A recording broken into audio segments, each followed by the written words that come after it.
Bon, les chaînes info, on en prend pour notre grade. Les fameuses chaînes info, en continu, informent assez peu. C'est vrai ? Oui, bon, et ce de façon continue, ce qui est drôle. Bon, on y parle d'abondance. Je ne vous le fais pas dire. C'est vrai. Des éditorialistes qui cachetonnent. Non.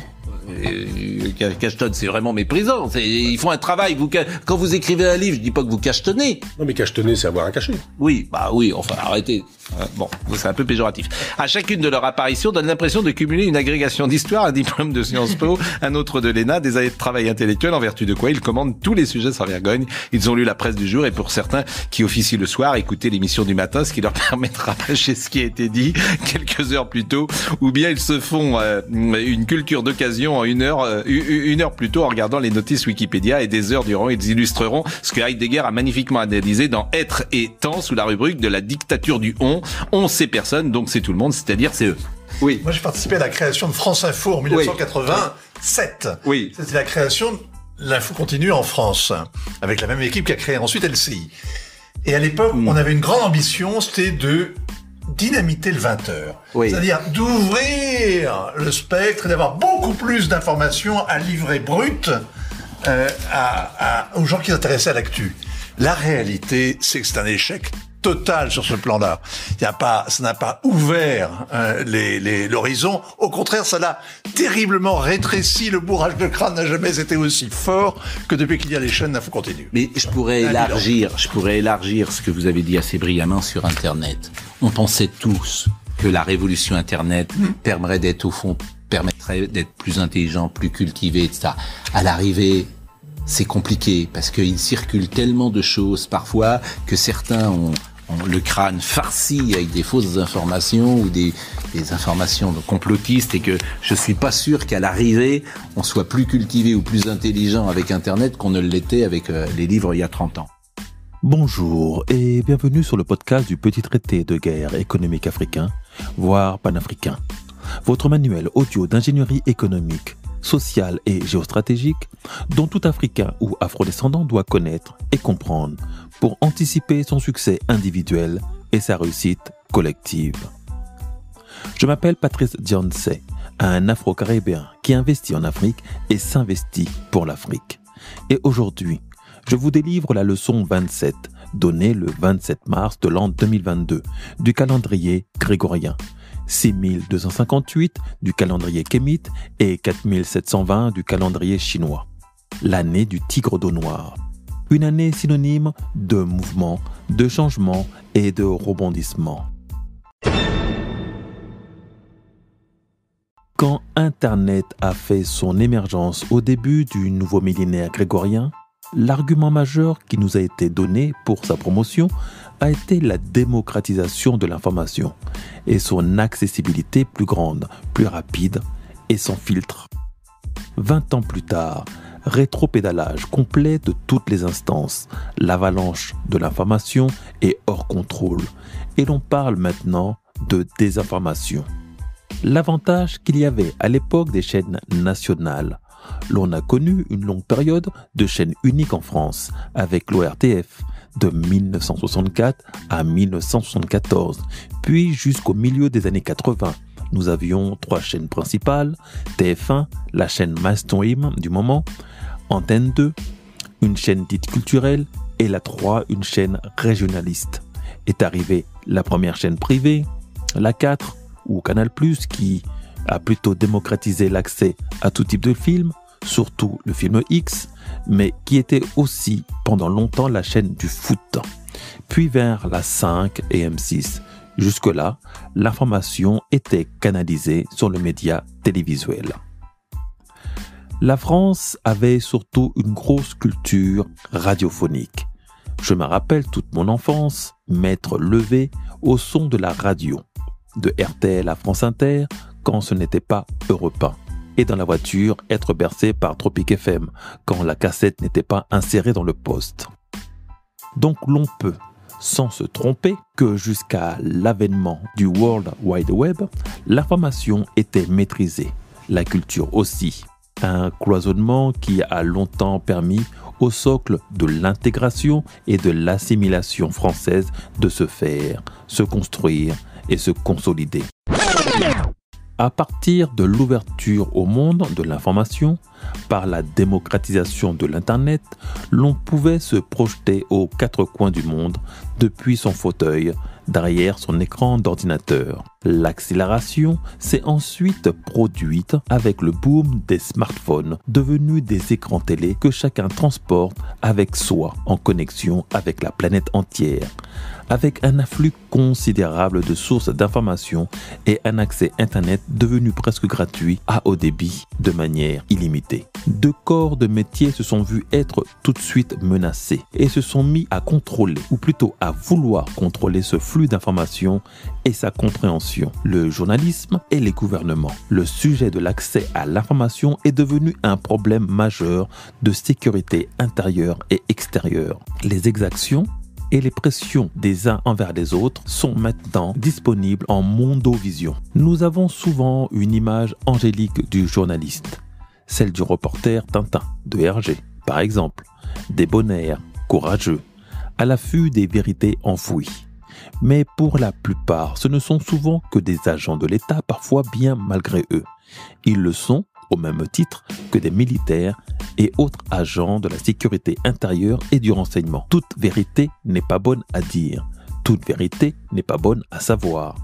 Ce qui pouvait rester dans l'ombre quand nos médias étaient sous contrôle n'est plus possible au XXIe siècle de l'ère grégorien. L'information est devenue comme de l'eau, insaisissable, mais que l'on peut néanmoins retenir par des barrages ou des digues. La censure, la fake news ou la dénonciation pour complotisme, donc d'atteinte à la sécurité intérieure. Le rôle du journaliste à notre époque a été extrêmement racorni. Il doit se contenter de lire des dépêches écrites par d'autres, des dépêches validées par les plus hautes instances du gouvernement. Un journaliste d'un grand média mainstream est un employé comme les autres, qui a des factures et des loyers à payer. Risquer un salaire confortable et sombrer dans la précarité pour une vérité n'est plus dans ses prérogatives. Alors bien sûr, beaucoup vont te dire qu'ils ont toute liberté dans leurs journaux, mais même quand ils appartiennent à des patrons du CAC 40. Mais alors intervient l'autocensure. Car quoi qu'on le dise, le métier de journaliste, quand il est au sommet, reste un métier fait de beaucoup de privilèges. Il y a aussi le journaliste de terrain, souvent un journaliste de début de carrière. Et lui, son rôle est de faire essentiellement du renseignement en lien avec l'armée. C'est par ce filtre que l'information peut être divulguée ou non, dévoilée ou pas au grand public, qui ne peut se contenter que de ce que l'on souhaite lui donner. Arrive le terme fake news, qui pourrait se traduire tout bêtement par une fausse information. Mais en vérité, derrière ce mot banal se cache une arme de guerre, optimisée pour déstabiliser les États. Selon Pierre Juillet, un ancien directeur de la DGSE, la fake news est souvent une vérité qui n'aurait pas dû être sue, une fuite. Il y a ce truc chez les Anglais, de prendre un mot négatif pour en dire exactement le contraire. Là tout de suite me vient en tête le mot bad. Bad is very bad, man. L'intonation joue certes beaucoup, mais sur le papier, il n'y a pas d'intonation. Et donc la traduction est restée basique. Fake news, fausse information. Par simplicité, nos instances font semblant de rester sur cette traduction. Mais une vraie fake news est d'abord une fuite d'informations. Du coup, une vraie arme militaire qui donne lieu à une vraie organisation, ou plutôt désorganisation, puisqu'il existe des sites internet complets dits de fake news, super bien faits. L'on se demande parfois pourquoi les administrateurs de ces sites sont situés dans des zones géographiques approximatives. Parce que la fuite d'informations, la vraie, devant être tenue secrète, est une atteinte à la sécurité intérieure d'un pays, même dit démocratique, où le premier amendement permet la liberté d'expression, de réflexion et de religion. L'on peut alors évoquer les noms de Julian Assange ou Snowden et du site Wikileaks. L'on arrive alors à l'outil ultime de manipulation de l'information avec Cambridge Analytica, mis en place en 2014 par un jeune étudiant canadien pour une agence de mercenariat, de l'information et d'ingénierie sociale anglais. Ce genre de structure manipule l'opinion du public en jouant sur ses émotions par l'accumulation d'informations vraies ou fausses qui vont permettre d'exacerber sa colère. Ainsi, une fois que tu as été ciblé et parfaitement parfaitement identifié, quel que soit le réseau social que tu utiliseras, tu y verras sensiblement le même type d'informations qui vont t'énerver ou te laisser séduire par un candidat censé être la solution. Il s'agit grâce à ce système d'influencer le vote, autant dans des pays dits du monde libre que dans des dictatures africaines ou sud-américaines. Le Brexit en a fait les frais. La Russie, qui est en guerre contre l'État profond américain, a utilisé cet outil pour donner un coup de pouce à Trump, par exemple. La manipulation et l'ingénierie sociale sont étroitement liées. Et cette discipline de manipulation des masses, déjà anticipée dans des livres de science-fiction des années 60, et même avant, avec le désormais célèbre 1984. Il n'existe donc pas de fausses informations, mais plutôt de la manipulation quant à son sens, son interprétation et sa contextualisation, souvent issue d'une vérité. L'information originale peut être tronquée ou déformée. Les lanceurs d'alerte se mettent en danger pour que certaines vérités aboutissent aux oreilles du grand public, car la vérité tue. Et ceux qui tuent ne sont plus seulement les méchants, comme l'on peut en voir l'illustration dans cette guerre de l'information, qui se joue en direct sur nos médias depuis la confrontation militaire russe en Ukraine. Les médias d'État qui diffusent dans d'autres États que le leur lorsqu'ils sont en conflit ou en désaccord politique sont maintenant les premiers à être ciblés. L'Europe a montré l'exemple en stoppant l'accès et la diffusion de Russian Today et Sputnik pour que jamais la Russie puisse donner la version des faits selon son regard.